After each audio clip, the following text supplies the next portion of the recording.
જોઉં છું વિભુ।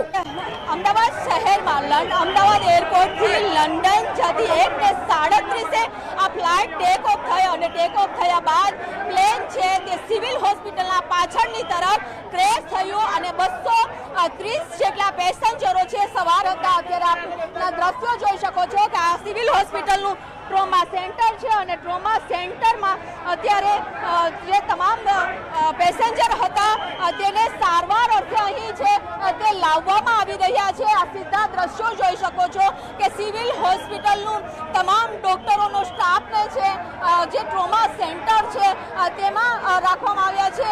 અત્યારે જે હોસ્પિટલની પાછળની તરફ આ ઘટના બની છે અને ઘટના બનતાની સાથે સારવાર અર્થે જે તમામ પેસેન્જરો હતા કે અમદાવાદ એરપોર્ટથી 1:37 ઉપરેલી લંડન જતી ફ્લાઇટને અત્યારે જે પેસેન્જરો હતા ક્રેશ થયું અને ક્રેશ થયા બાદ અહીં લાવવામાં આવી રહ્યા છે। એક પછી એક એમ્બ્યુલન્સ છે તે સતત દોડી રહી છે। અત્યારે આ દ્રશ્યો જોઈ શકો છો કે અહીં વિભુ આપની નજર સમક્ષ કેટલી એમ્બ્યુલન્સ ત્યાં પહોંચી, કેટલા ઈજાગ્રસ્તોને ત્યાં પહોંચાડવામાં આવ્યા છે સારવાર માટે લઈ આવવામાં આવી રહ્યા છે। જો કે આ અત્યારે એક પછી એક તમામ જે દર્દીઓ છે તેને સારવાર અર્થે સિવિલ હોસ્પિટલમાં એડમિટ કરવા માટેનો લાવવામાં આવી રહ્યા છે। આપણે ફરી એક વખત દ્રશ્યો બતાવી કે આ હોસ્પિટલ છે સિવિલ હોસ્પિટલ છે અને સિવિલ હોસ્પિટલના જે ટ્રોમા સેન્ટર છે ત્યાં તમામ દર્દીઓને અત્યારે સારવાર અર્થે લાવવામાં આવી રહ્યા છે।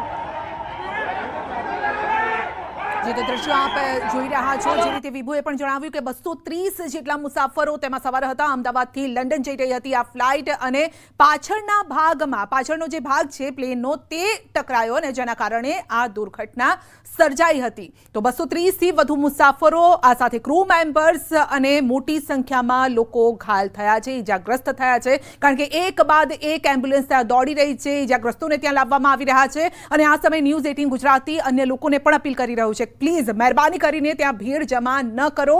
અત્યારે જે પણ તંત્ર છે તંત્રને એનું કામ કરવા દો, કારણ કે પહેલી પ્રાથમિકતા છે જે પણ ઈજાગ્રસ્તો છે તેમને તુરંત જ સારવાર મળવી જોઈએ। તમારી ભીડના કારણે કોઈ વ્યક્તિનો જીવ ન જાય તેની ખાસ તકેદારી રાખવાની છે, કારણ કે અત્યારે ક્રિટિકલ કન્ડિશન છે। જે રીતે ધુમાડા જોઈ રહ્યા છો આપ, જે રીતે આગની લપટો જોઈ રહ્યા છો જે હજુ પણ બુઝાઈ નથી, તો એનાથી આપણે સમજી જવું જોઈએ કે ત્યાં કેટલી ગંભીર પરિસ્થિતિ છે અને એ પરિસ્થિતિમાંથી જ્યારે એક વ્યક્તિને બહાર લઈને આવવામાં આવી રહ્યા છે ત્યારે તમે નાહકની ભીડ ત્યાં જમા ન કરો, તંત્રને તેનું કામ કરવા દો। એક બાદ એક એમ્બ્યુલન્સ ત્યાં દોડી રહી છે, સુરક્ષા એજન્સીઓના જે જવાનો છે તે પણ ત્યાં પહોંચી ગયા છે અને આપ જોઈ શકો છો મોટાભાગના એમાં પુરુષો અત્યારે દેખાઈ રહ્યા છે। જી મૌલિક આપણી સાથે જોડાઈ ગયા છે। જી મૌલિક, ફરીથી એક વખત આખી ઘટના કેવી રીતે બની હશે તે અંગે વાતચીત કરશો, તે અંગે થોડી ડિટેલ્સ આપશો। સંધ્યા, જે રીતે પ્રાથમિક વિગતો મળી રહી છે કે લગભગ 1 થી 1:30 વાગ્યાના સુમારે અમદાવાદથી લંડન જતી ફ્લાઇટ, જે એર ઇન્ડિયાની ફ્લાઇટ હતી, તે અહીંથી ટેકઓફ માટે રવાના થઈ હતી। લગભગ ગોળા કેમ્પ પાસે આ ટેકઓફ થયું હતું ને તે દરમિયાન એક જે ઝાડ છે તે ઝાડ સાથે પાછળનો ભાગ જે છે એર ઇન્ડિયા ફ્લાઇટનો તે ટકરાયો હતો અને તેની સાથે જે તૂટી પડી અને ક્રેશ થયું હતું।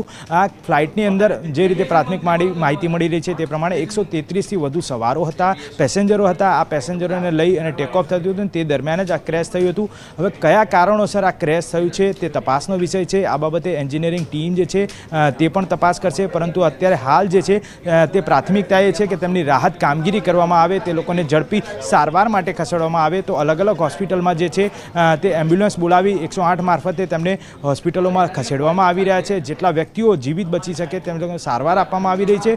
જે વ્યક્તિઓ મૃત જાહેર કરવામાં આવે છે તે લોકોની ઓળખ પરેડ કરવામાં આવી રહી છે અને હજી પણ કોઈ વ્યક્તિઓ આગા પાછા હોય તો તેમની જે છે તે ઓળખ પણ કરવામાં આવી રહી છે, તે લોકોની માહિતી મંગાવવામાં આવી રહી છે। મહત્વનું એ છે કે જે રસ્તામાં આજુબાજુમાં જે ટ્રાફિક થઈ રહ્યો છે તે ટ્રાફિક વિભાગ પણ જે પોલીસ સ્ટેશનની આસપાસ છે તે લોકોને એલર્ટ કરી દેવામાં આવે છે, ટ્રાફિક વિભાગને પણ એલર્ટ કરી દેવામાં આવે છે। ખુદ ટ્રાફિક ડીસીપી જે છે તે ઓન હાઈવે પર આવી ચૂક્યા છે। કેટલી મહિલાઓ, કેટલા પુરુષો, કેટલા બાળકો હોઈ શકે છે આ પેસેન્જર જે પ્લેન હતું તેમાં, જે ક્રેશ થયું છે તેમાં?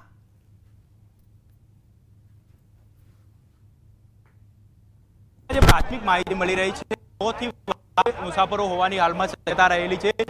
એટલે જે આ તમામ બાબતો છે તે આવશે કે કેટલા લોકો લિસ્ટ ચેક કરવામાં આવશે અને ત્યારબાદ હકીકત સામે આવી શકે છે, પરંતુ હાલમાં જે પ્રાથમિકતા રહેલી છે તમામ પ્રાથમિકતા માત્ર ને માત્ર એક બચાવ કામગીરી માટેની રહેલી છે। એટલે હાલમાં આપ જોઈ શકો છો અહીં પૂર ઝડપની અંદર બચાવ કામગીરી છે તે કરવામાં આવી રહી છે। તમામ એજન્સીઓની વાત કરીએ, પોલીસ છે, વહીવટી તંત્ર છે, CISF ના જવાનો છે, સ્થાનિક લોકો પણ અહીં મદદ માટે ઉતરી આવ્યા છે અને તેઓ દ્વારા પણ ખાસ કરીને તંત્રને ભારે મદદ કરવામાં આવી રહી છે। એટલે તમામ લોકો છે તે હાલમાં અહીં મદદ માટે આવી પહોંચ્યા છે અને આપ જે દ્રશ્ય જોઈ રહ્યા છો તે મેન્ટલ બારી પાસેના દ્રશ્યો છે। આ જે ફ્લેટ છે સૌથી મોટી માહિતી સામે આવી રહી છે। વિજય રૂપાણી આ પ્લેનમાં સવાર હતા।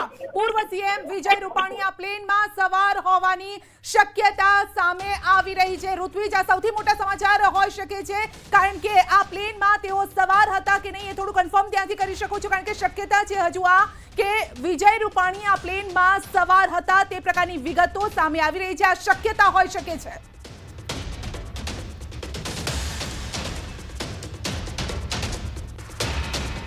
ઋત્વિજ,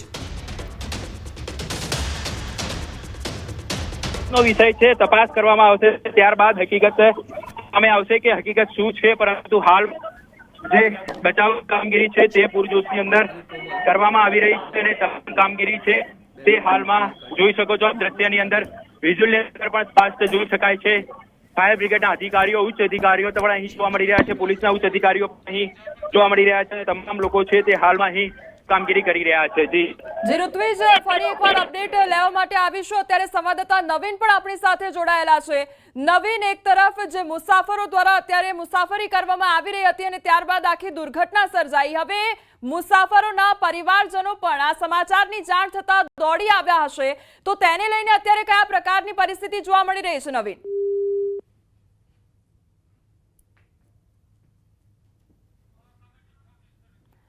જે ફરી એકવાર આપણે સંપર્ક કરવાનો પ્રયાસ કરીશું અને વધુ અપડેટ મેળવીશું। સંવાદદાતા મૌલિક પણ અમારી સાથે જોડાયેલા છે। મૌલિક, આપણે એ જાણવાનો પણ પ્રયાસ કરીએ કે જે મુસાફરો તેમાં મુસાફરી કરી રહ્યા હતા અને હવે આ જે પ્લેન છે તે ક્રેશ થયું, ત્યારબાદ હવે બચાવ કામગીરી થઈ રહી છે, પરંતુ એ પરિવારજનો પણ ત્યાં આગળ આવી પહોંચ્યા હશે, તેને લઈને કયા પ્રકારની પરિસ્થિતિ છે? એરપોર્ટથી મને ફોન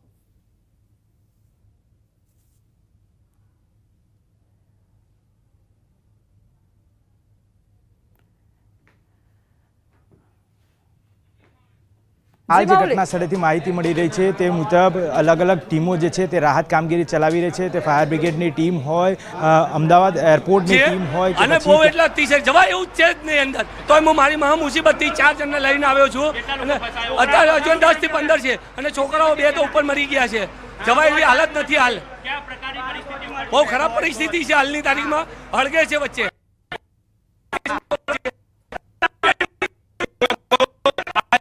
વાત છે અને બચાવ કરવામાં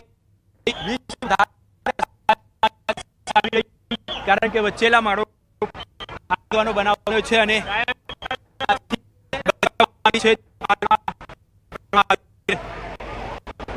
તો આ હતા પ્રત્યક્ષદર્શી અને તેમના દ્વારા અત્યારે કયા પ્રકારની પરિસ્થિતિ છે તે વર્ણવવામાં આવી રહી છે।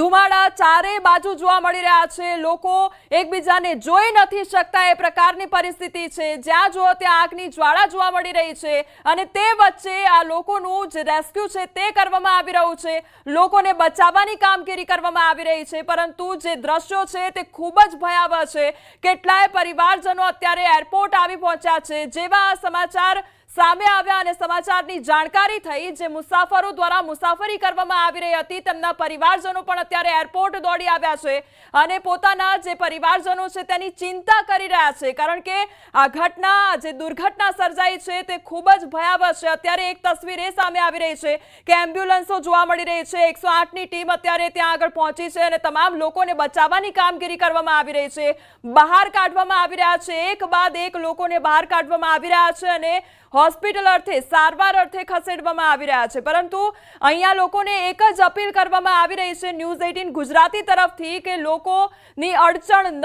બનો અને જરૂર પડે એટલી લોકોને મદદ કરો અને તંત્રની મદદ કરો, તે પ્રકારની અપીલ ન્યૂઝ 18 ગુજરાતી દ્વારા કરવામાં આવી રહી છે। તો જે પ્રમાણે અત્યારે દ્રશ્યો જે સામે આવી રહ્યા છે, સંવાદદાતા ઋત્વિજ અમારી સાથે ઘટના સ્થળ પરથી જોડાઈ ગયા છે. ઋત્વિજ, અત્યારે કયા પ્રકારની પરિસ્થિતિ જોવા મળી રહી છે? કયા પ્રકારે બચાવની કામગીરી થઈ રહી છે?